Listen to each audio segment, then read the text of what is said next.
வணக்கம். அந்த கால இலக்கியங்கள்ல இன்னைக்கும் என்னைக்கும் அதிகம் பேசக்கூடிய கதைகள்ல விக்ரமாதித்தன் கதைகளும் ஒன்று.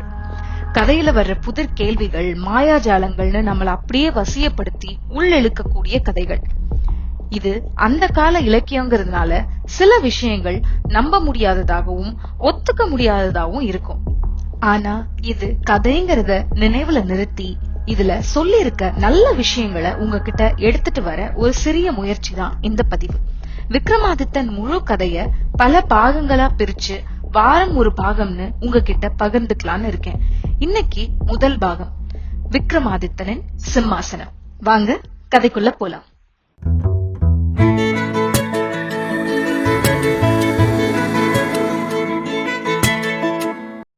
போஜராஜன் தருமபுரி என்ற நகரத்தை நீதிநெறி வழுவாமல் ஆட்சி புரிந்து வந்தான்.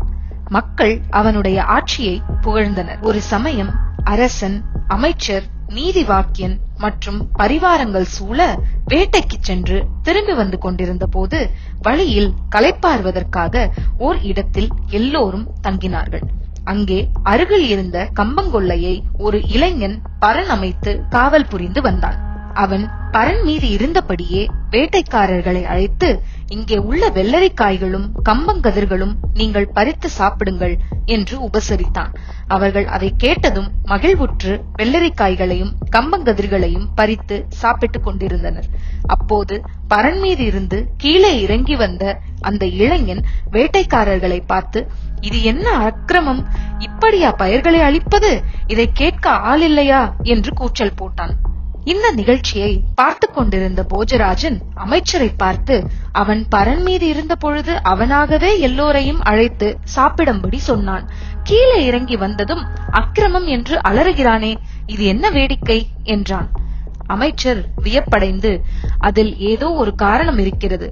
அவன் பரண் மீது இருந்த போது பேசியதற்கும் கீழே இறங்கி வந்து பேசுவதற்கும் வேறுபாடு உள்ளது.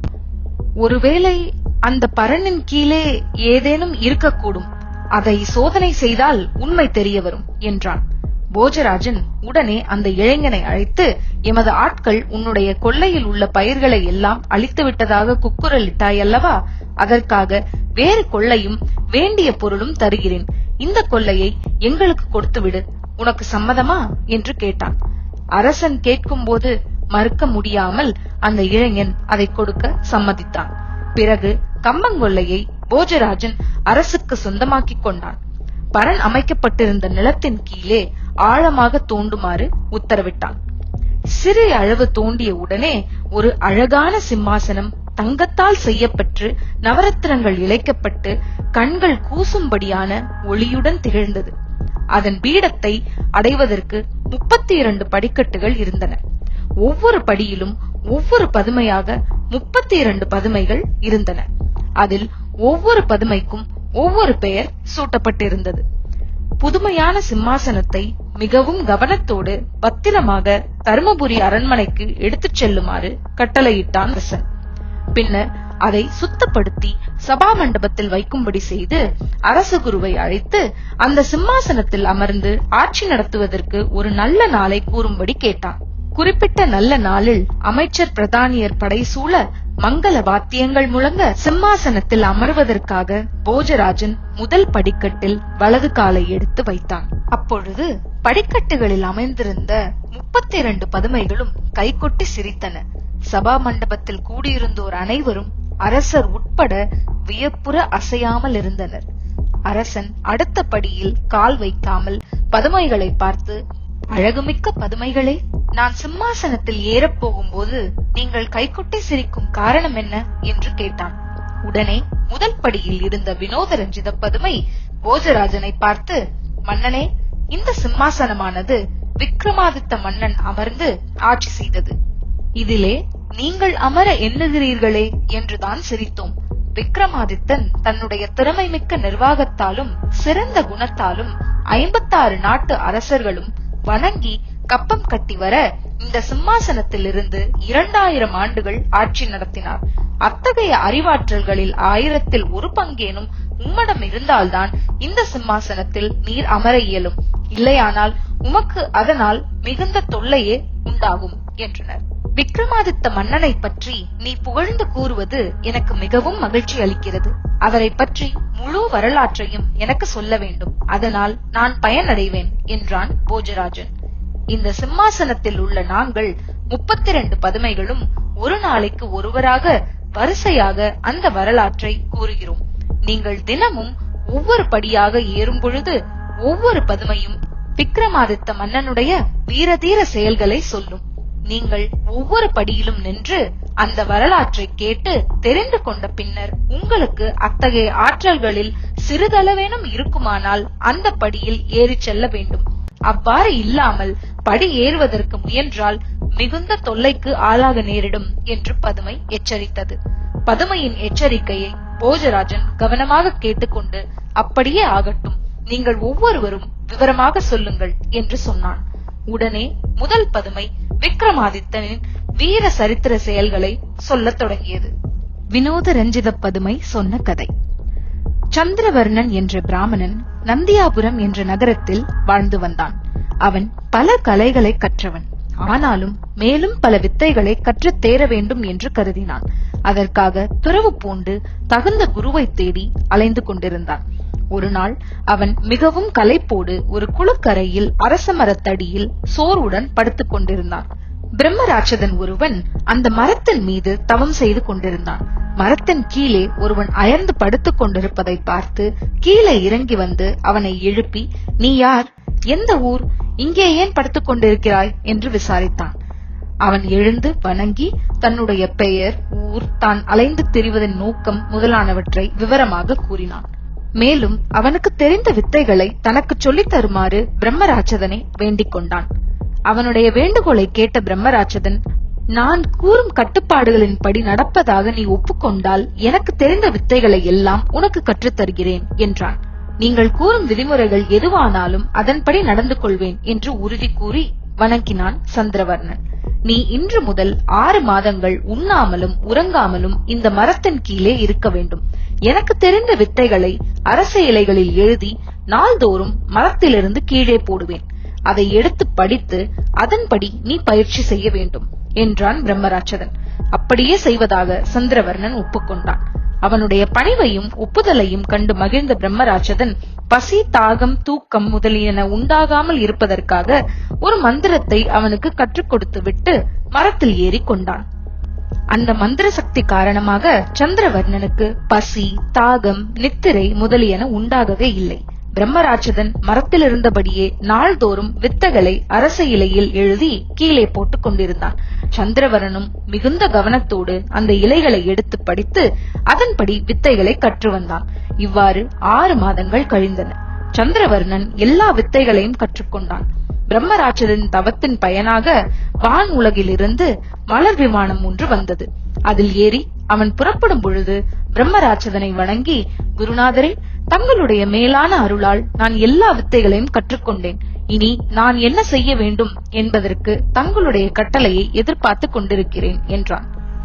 உடனே பிரம்மராட்சதன், சந்திரவர்ணா, நீ சொல்லுக்கு கட்டுப்பட்டு பணிவோடு எல்லா வித்தைகளையும் கற்றுக்கொண்டாய். இனி உன்னுடைய ஊருக்கு திரும்பி போகலாம். அங்கே உனக்கு விருப்பமான ஒரு பெண்ணை மணந்து கொண்டு நலத்தோடும் வளத்தோடும் வாழ்வாயாக என வாழ்த்தி வானுலகம் சென்றான்.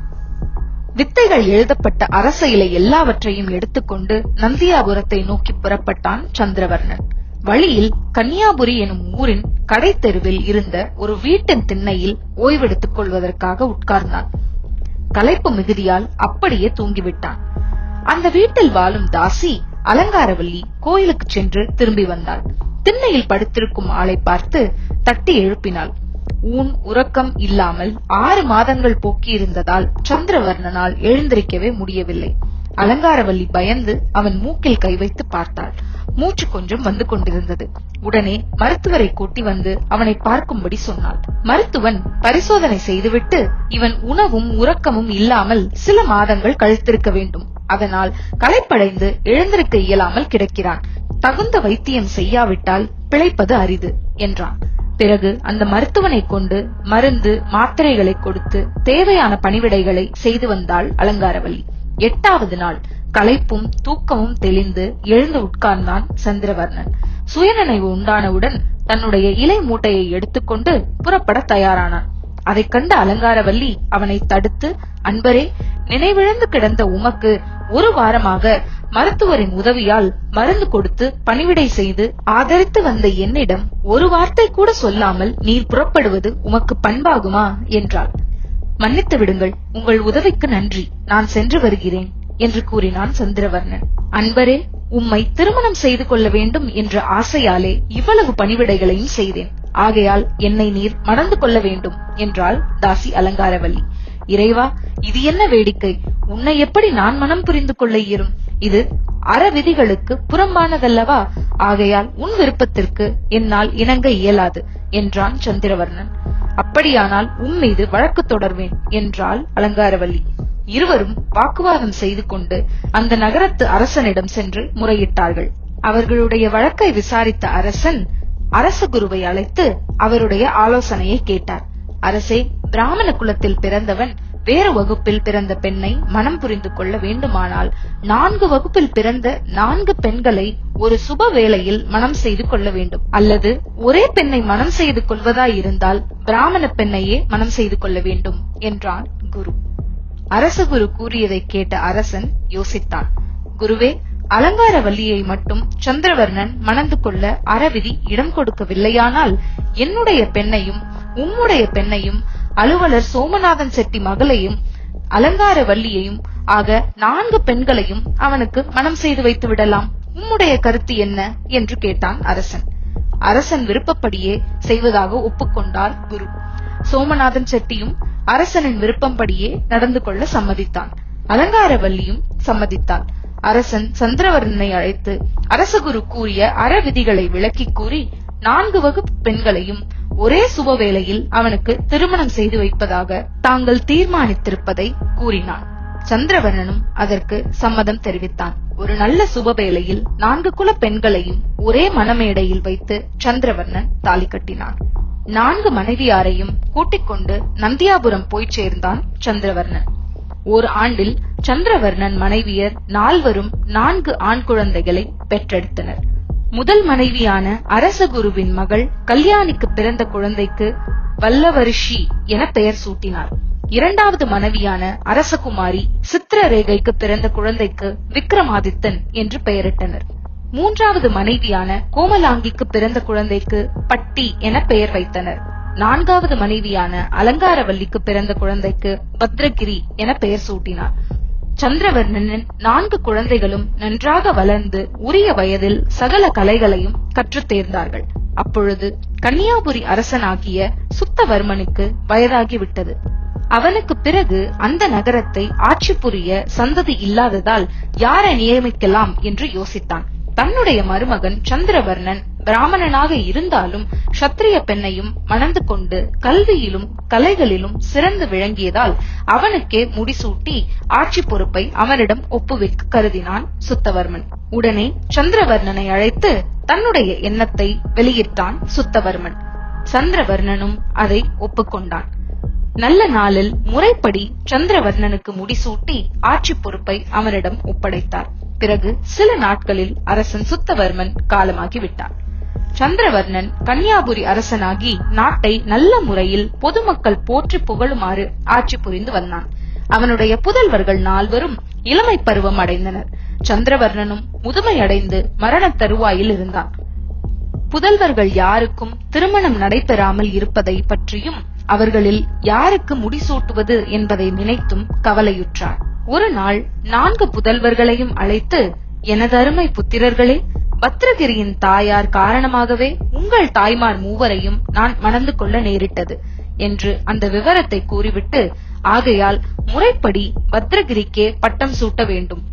நீங்கள் 3வரும் இளவரசர்களாக இருந்து அவனோடு ஒத்துழைத்து உறுதுணையாக இருந்து வருவீர்களாக என்றான். எல்லோரும் தந்தையின் சொற்களை மதித்து ஏற்றுக்கொண்டனர். நல்ல நாளில் பத்ரகிரிக்கு முடிசூட்டி ஆட்சி பொறுப்பை அவனிடம் ஒப்படைத்துவிட்டு பிறகு சில நாட்களில் சந்திரவர்ணன் காலமானார். பத்ரகிரியும் சிறப்பாகவே ஆட்சி நடத்தி வந்தான். சில நாட்கள் கழிந்தன. தன்னுடைய மனைவியின் நடத்தையால் மனமுடைந்த பத்ரகிரி ஆசை சிதறி அவமானம் அடைந்த பிறகும் இல்வாழ்க்கையில் இனி ஈடுபடக்கூடாது என்று முடிவுக்கு வந்தான். உடனே சகோதரர்கள் இருவரையும் அழைத்து விக்ரமாதித்தனுக்கு முடிசூட்டி பட்டியை அமைச்சராக இருக்கச் செய்து துறவியாக காட்டுக்கு சென்று விட்டான். விக்ரமாதித்தன் பட்டத்துக்கு வந்தான். உலகினர் அனைவரும் தன்னை போற்றி புகழ்ந்து கொண்டாடும்படி பெருமையோடு ஆட்சி செய்ய வேண்டும் என்று ஆசைப்பட்டார். உடனே அமைச்சர் பட்டியை அழைத்து, இந்த சிறிய கன்னியாபுரி நாட்டை மட்டும் ஆட்சி செய்வதனால் நமக்கு புகழோ பெருமையோ உண்டாகாது. நமது புகழ் என்றும் எப்பொழுதும் நிலைத்து இருக்கத்தக்க முறையில் புதிய நகரம் ஒன்றை நிர்மாணித்து நாம் ஆட்சி செய்ய வேண்டும். ஆகையால் புது நகரத்தை அமைக்க தகுந்த இடமாக பார்த்து ஏற்பாடுகளை செய்வாயாக என்றான் விக்ரமாதித்தன். கட்டளைப்படி அமைச்சர் பட்டி தகுந்த இடத்தை கண்டுபிடிப்பதற்காக புறப்பட்டார். சில நாட்களுக்கு பிறகு குணவதி ஆற்றை அடுத்த வனசகிரி மலைச்சாரலில் ஒரு மேட்டுப்பாங்கான இடத்திலிருந்த ஒரு நகரத்தை அடைந்தான். அங்கே மனிதர்கள் நடமாட்டத்துக்கு பதிலாக பூத கூட்டங்களே காணப்பட்டன. அங்கே ஒரு காளி கோயிலும் அதையொட்டி ஒரு குளமும் இருந்தன. அமைச்சர் பட்டி அந்த குளத்தில் குளித்து காளி கோவிலை வலம் வந்து வணங்கினான். அப்பொழுது அவனுடைய பார்வை ஒரு கல்லின் மீது சென்றது. அதில் எழுதப்பட்டிருந்த சாசனம் பட்டியை கவர்ந்தது. அதன் அருகில் சென்றான். குளக்கரையில் கட்டப்பட்டுள்ள 7 உரிகளையும் ஒரே வெட்டில் வெட்டி அப்படியே குளத்தின் மையத்தில் உள்ள வேலின் முனையில் தலைகீழாக பாய்பவர்களுக்கு காளிதேவி நேரில் தோன்றி ஏராளமான செல்வங்களை வழங்குவதோடு 56 நாடுகளின் அரசாட்சி பொறுப்பையும் அளிப்பாள் என்று குறிப்பிடப்பட்டு இருந்தது. அமைச்சர் பட்டி அதை படித்ததும் அளவற்ற மகிழ்ச்சி அடைந்தார். அந்த சாசனப்படி செய்துவிட்டால் 56 நாடுகளின் ஆளுகையும் கிடைக்குமே என பூரிப்படைந்தான். உடனே மிக விரைவாக கன்னியாபுரியை நோக்கிச் சென்றான். தான் கண்ட சாசன விவரத்தை விக்ரமாதித்தனிடம் கூறினான். அதை காண வேண்டும் என்று ஆவல் அவனுக்கும் உண்டாயிற்று. உடனே இருவரும் காளி கோவிலுக்கு சென்றனர். பட்டியும் விக்ரமாதித்தனும் குளத்தில் குளித்து காளி தேவியை வணங்கினார்கள். பிறகு சாசனத்தில் எழுதியதைக் கண்டு என்ன செய்யலாம் என்று யோசித்தனர். அருகில் இருந்த ஆலமரத்தில் ஏறி அங்கே கட்டப்பட்டிருந்த 7 உரிகளையும் ஒரே கயிறாக சுற்றிவிட்டு ஒரே வெட்டில் வெட்டி குளத்தில் இருந்த வேலின் மீது தலைகீழாக பாய்ந்தான் விக்ரமாதித்தன். வேலின் முனையை அவன் நெருங்கிய போது காளிதேவி தோன்றி அவனை தாங்கி கைகளில் ஏந்தியவாறு கோயிலுக்குள் சென்றாள். காளிதேவியே, என் சகோதரனுக்கு அருள் பாலித்து எங்கள் கோரிக்கையை ஈரேற்றி கொடுக்க வேண்டும் என்று காளியை வணங்கி பட்டி வேண்டிக் கொண்டான். விக்ரமாதித்தன் வீரத்தை கண்ட காளிதேவி பாராட்டி, நீங்கள் சென்று உங்களுடைய கருவூலத்தை திறந்து பார்ப்பீர்களானால் ஏராளமான செல்வம் அங்கே இருக்க காண்பீர்கள். அதை கொண்டு இந்த நகரத்தை புதுப்பித்து உஜ்ஜயினி மாகாளிபுரம் என்று பெயரிட்டு இங்கு இருந்தவாறே 56 நாடுகளையும் ஆட்சி செய்வீர்கள் என்று அருளி மறைந்தார். அதன் பின்னர் விக்ரமாதித்தனும் பட்டியும் கன்னியாபுரிக்கு திரும்பிச் சென்றார்கள். அங்கே கருவூலத்தில் காளிதேவி அருளியபடி அளவற்ற செல்வம் குவிந்திருப்பதைக் கண்டு மகிழ்ந்தனர். உடனே நகரத்தை புதுப்பிக்கும் அலுவலை மேற்கொண்டனர். உஜ்ஜயினி மாகாளிபுரம் தோற்றுவிக்கப்பட்டவுடன் தன்னுடைய தலைநகரை அங்கே மாற்றிக்கொண்டு ஆட்சி புரிய தொடங்கினார் விக்ரமாதித்தன். காளிதேவியின் அருள் வாக்குப்படியே 56 நாட்டு அரசர்களும் விக்ரமாதித்தனுக்கு அடிபணிந்து கப்பம் கட்டினார்கள். இவ்வாறு இருக்கும் போதே இந்திர சபையில் ஒரு நாள் தேவர்களான ஊர்வசிக்கும் ரம்பைக்கும் நடன போட்டி ஒன்று நிகழ்ந்தது. இருவரில் யார் வெற்றி பெற்றார் என்று தீர்ப்பு கூற இந்திர சபையில் ஒருவராலும் இயலவில்லை.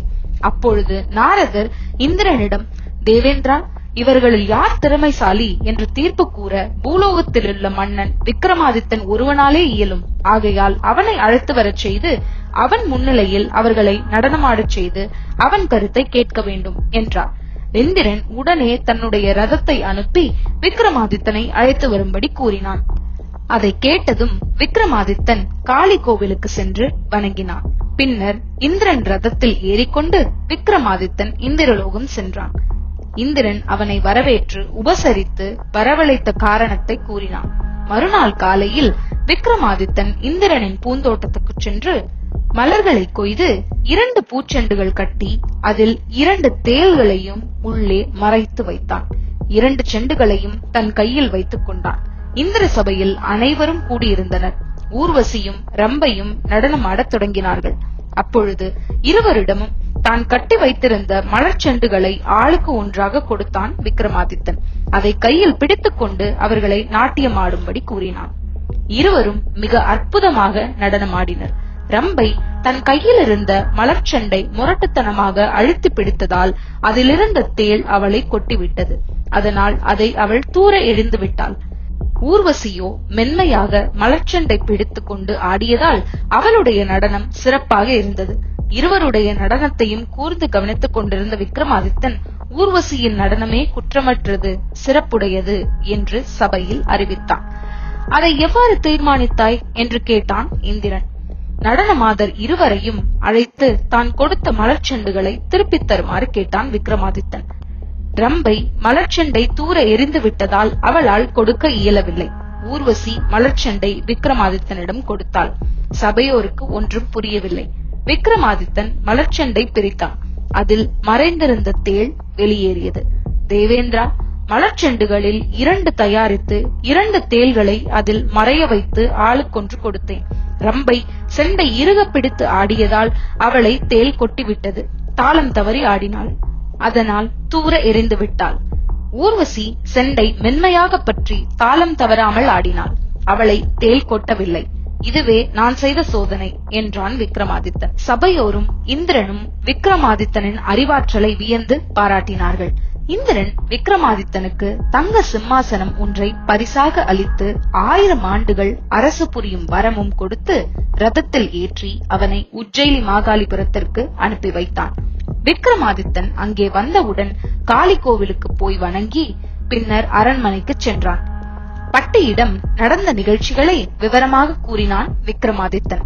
எல்லாவற்றையும் கேட்டுக்கொண்டிருந்த பட்டி, அண்ணா, அற்புத தங்க சிம்மாசனமும் 1000 ஆண்டுகள் ஆட்சி புரியும் வரமும் தங்களுக்குத்தானே கிடைத்திருக்கிறது, எனக்கு என்ன வரம் வாங்கி வந்தீர்கள் என்று கேட்டான். பட்டிக்காக எதையும் வாங்கி வராததை அப்பொழுதுதான் விக்ரமாதித்தன் உணர்ந்து கொண்டான். அதற்காக வருத்தம் அடைந்தான். தன்னுடைய சகோதரனின் ஆயுள் முழுவதும் தானே அவனுக்கு அமைச்சராக இருந்து ஆட்சிக்கு உதவி புரிய வேண்டும் என்று ஆவல் உடையவன் பட்டி. அன்று இரவு காளி கோவிலுக்கு சென்று வணங்கி வேண்டிக் கொண்டிருந்தான் பட்டி. காளி தோன்றி, இந்த நேரத்தில் நீ இங்கே வந்து வேண்டுவதற்கான காரணம் என்ன என்று வினாவினாள். தேவி, என் சகோதரன் தேவலோகம் சென்று 1000 ஆண்டுகள் அரசாலும் வரம் பெற்று வந்துள்ளான். நான் 2000 ஆண்டுகள் உயிர் வாழும் வரத்தை எனக்கு அருள் புரிய வேண்டும் என வேண்டினான். காளி தேவி யோசித்து, பட்டியே, நீ 2000 ஆண்டுகள் உயிர் வாழ வேண்டுமானால் விக்ரமாதித்தனுடைய தலையை கொண்டு வந்து என்னுடைய திருவடிகளில் வைத்து வழிபட்டால் உனக்கு வேண்டிய வரத்தை அருள் புரிகிறேன் என்றாள். உடனே பட்டி அங்கிருந்து நேராக விக்ரமாதித்தன் படுக்கை அறைக்கு சென்றான். தூங்கிக் கொண்டிருந்தவனை எழுப்பி, அண்ணா, உன்னுடைய தலையை வெட்டி எடுத்துக்கொண்டு போக வந்திருக்கிறேன் என்றான். பட்டியின் சொற்கள் விக்ரமாதித்தனை வியப்புற செய்தது. ஆயினும் எவ்வித மறுப்பும் கூறாமல், உன் விருப்பம் போல் செய்து கொள் என்று கூறிவிட்டு மீண்டும் படுக்கையில் படுத்துவிட்டான். உடனே பட்டி தன்னுடைய உடைவாளை எடுத்து விக்ரமாதித்தனின் தலையை கொய்து எடுத்துக்கொண்டு நேராக காளி கோவிலுக்கு சென்றான். காளியின் திருவடிகளில் வைத்து, தாயே, நீ கூறியபடி இதோ கொண்டு வந்து வைத்து விட்டேன் என்றான். காளி தேவி அவன் முன் தோன்றி, நீ 2000 ஆண்டுகள் உயிர் வாழ்ந்து உன் சகோதரன் விக்ரமாதித்தனுக்கு அமைச்சனாக இருந்து வருவாயாக என அருள் பாலித்தாள். காளிதேவி வரம் வழங்கியதும் பட்டி சிரித்தான். ஏன் சிரிக்கிறாய் என்று கேட்டாள் காளிதேவி. தாயே, அண்ணன் 1000 ஆண்டுகள் வரம் பெற்று வந்து சில நாட்கள் கூட ஆகவில்லை. அதற்குள் அவன் தலையை கொய்து கொண்டு வந்துவிட்டேன். இந்திரன் வழங்கிய வரத்தின் நிலையே இவ்வாறானால் உன்னுடைய வரம் மட்டும் எவ்வாறு என்னை 2000 ஆண்டுகள் உயிர் வாழச் செய்யும் என்று நினைத்து எனக்கு சிரிப்பு வந்துவிட்டது என்றான் பட்டி. தாயே, என் சகோதரன் மீண்டும் உயிர் பெற்று எழுந்தால்தான் உன்னுடைய வரத்தின் பெருமையில் எனக்கு நம்பிக்கை ஏற்படும் என்றான். பட்டியின் அறிவை காளிதேவி பாராட்டி, பட்டியே, இந்த தலையை எடுத்துக்கொண்டு போய் விக்ரமாதித்தனின் உடலில் பொருத்தி நான் வழங்கும் புனித நீரை தெளித்தால் அவன் உயிர் பெற்று எழுவான் என்று கூறி மறைந்தாள் காளிதேவி. பட்டி விரைவாக தலையை எடுத்துக்கொண்டு அரண்மனைக்கு போய் விக்ரமாதித்தனின் உடலில் பொருத்தி புனித நீரை தெளித்தான். விக்ரமாதித்தன் உடனே உயிர் பெற்று எழுந்தான். அவனை வணங்கி காளிதேவியின் அருளால் தனக்கு கிடைத்த வரத்தை பற்றி கூறினான். பட்டியின் திறமையை கண்டு மகிழ்ந்து வியந்த விக்ரமாதித்தன், நான் 1000 ஆண்டுகள் தானே வாழ முடியும், நீ எவ்வாறு 2000 ஆண்டுகள் எனக்கு அமைச்சராக இருக்க இயலும் என்று கேட்டான். நீங்கள் அதை பற்றி கவலைப்பட வேண்டாம் அண்ணா, மீதி 1000 ஆண்டுகள் நீங்கள் உயிர் வாழ்வதற்கு நான் தக்க ஏற்பாடு செய்கிறேன் என்றான் பட்டி. எப்படி உன்னால் இயலும் என்று கேட்டான் விக்ரமாதித்தன். அருமை அண்ணா, அற்புத சிம்மாசனத்தில் அமர்ந்து 1000 ஆண்டுகள் ஆட்சி செலுத்தக்கூடிய வரத்தை இந்திரன் உங்களுக்கு அருளியுள்ளார். ஆதலால் இந்த சிம்மாசனத்தில் அமர்ந்து 6 மாதங்கள் ஆட்சி செலுத்த வேண்டும். அடுத்த 6 மாதங்கள் காட்டுக்கு சென்று விட வேண்டும். அவ்வாறு நாடாறு மாதம் காடாறு மாதம் என்று கழித்து வருவீர்களானால் 2000 ஆண்டுகள் ஆட்சியில் இருப்பது உறுதி என்றான் பட்டி. பட்டியின் அறிவு நிறைந்த கருத்துப்படியே அன்று முதல் நாட்டிலே 6 மாதங்களும் காட்டிலே 6 மாதங்களும் இருந்து வரலானால் எங்கள் விக்ரமாதித்த மன்னர். இத்தகைய வீர செயல்களை புரிந்த எங்கள் விக்ரமாதித்த மன்னன் வீற்றிருந்து ஆட்சி செய்த இந்த சிம்மாசனத்தில் நீர் அமர்ந்து ஆள முடியுமா போஜராஜனே என்று கேட்டது முதல் படியிலிருந்த வினோத ரஞ்சித பதுமை.